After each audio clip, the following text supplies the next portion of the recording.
इस समय ऐसा कांग्रेस आता है, उसको लेकर के अभी बैठे देखिए यहाँ क्या मतदाता सूची का विशेष पुनरीक्षण अभियान भारत निर्वाचन आयोग के द्वारा चलाया जा रहा है। भारतीय जनता पार्टी हम सब कार्यकर्ता लोग मिलकर मतदाता सूची के विशेष अभियान में हम लोग शामिल होकर भारत निर्वाचन आयोग का सहयोग कर रहे हैं। पार्टी ने भी विधानसभा स्तर पर और बूथ स्तर पर बीएलए की नियुक्ति हम लोगों ने की है और हम लोगों का, हमारी पार्टी का पूरा प्रयास है कि योग्य और पात्र लोग मतदाता सूची का हिस्सा बने और अयोग्य और अपात्र लोगों का नाम मतदाता सूची से हटाया जाए और उसके बाद हम लोग सब एक फ्रेश मतदाता सूची के जरिए अपने प्रतिनिधि के द्वारा अपने शासन व्यवस्था का संचालन करें। इसके बाद कि आगामी विधानसभा का और पंचायत चुनाव को लेकर के पार्टी में क्या तैयारी? भारतीय जनता पार्टी, हमारा संगठन लगातार अपने कार्यक्रम और अभियानों के माध्यम से हम निरंतरता के साथ आगे बढ़ रहे हैं। आपने देखा होगा लगातार हमारे, चाहे सरदार पटेल जी की 150वीं जयंती पर कार्यक्रम हो, हमने सभी विधानसभाओं में पदयात्राएं निकाली है। चाहे 150 वंदे मातरम के गायन के 150 वर्ष पूरे होने के उपलक्ष्य में हम लोगों ने सामूहिक वंदे मातरम के कार्यक्रम आयोजित किए हैं।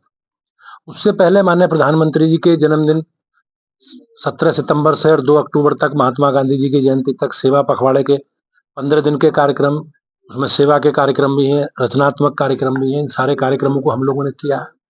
तो लगातार हम लोग, अभी वनवासी गौरव दिवस के रूप में हमने भगवान बिरसा मुंडा जी की जयंती सभी कमिश्नरी मुख्यालयों में मनाए और हमारी सरकार का जो काम काज है, लेखा जोखा है, रिपोर्ट कार्ड है, हम लगातार जनता के बीच में रखते हैं।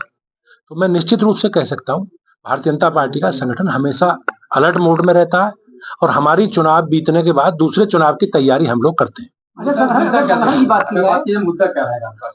नहीं, मुद्दा हमने जो काम किए हैं, हमारे जो काम है, हमारी सरकार ने योगी जी के नेतृत्व में जो 8-9 साल में 10 साल पूरे होने के बाद हम चुनाव में जाएंगे, तो जो काम हम लोगों ने किए हैं, बिजली, पानी, सड़क, शिक्षा, स्वास्थ्य, सुरक्षा, इन सारे विषयों पर हमने काम, हमारी सरकार ने काम किए।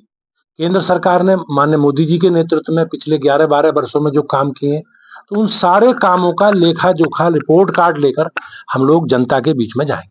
संगठन विस्तार की बात की जाएगी तो प्रदेश सविता जिलाध्यक्ष अभी हमारे यहाँ संगठन के गठन की एक प्रक्रिया है, संवैधानिक प्रक्रिया है और पिछले सितंबर माह में हमने संगठन महावर्ष पर प्रारंभ किया था। तो साधारण सदस्यता है, सक्रिय सदस्यता है, स्थानीय समिति के चुनाव है, मंडलों के चुनाव है और मंडलों के बाद जिले के चुनाव। तो 98 जिलों में से हमने 84 जिलाध्यक्ष घोषित कर दिए हैं।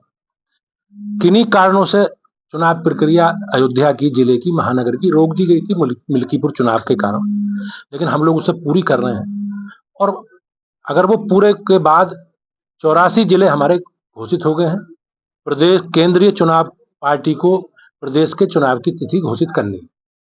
तो जैसे प्रदेश की चुनाव की तिथि घोषित होगी, नया प्रदेश अध्यक्ष आपके बीच में आएगा।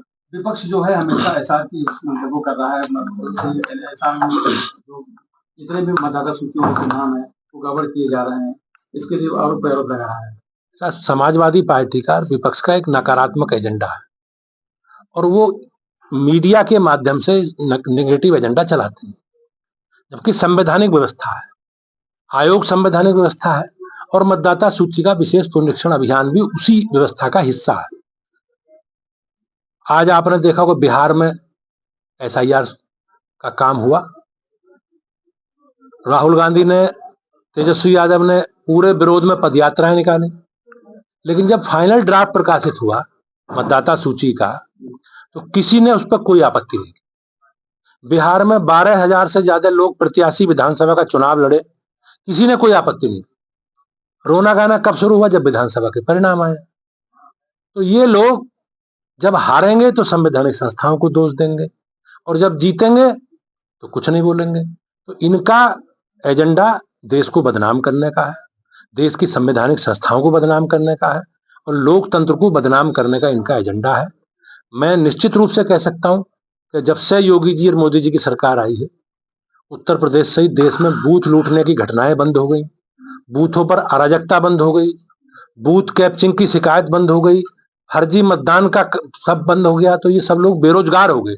और ये इस प्रकार का इनका मन केवल उन्हीं गरीब लोगों को वोट डालने देने से रोकने के लिए ललचा रहा है, जिनके बूथों पर ये कैप्चर करते थे, बूथ अराजकता करते थे, गरीबों को वोट नहीं डालने देते थे।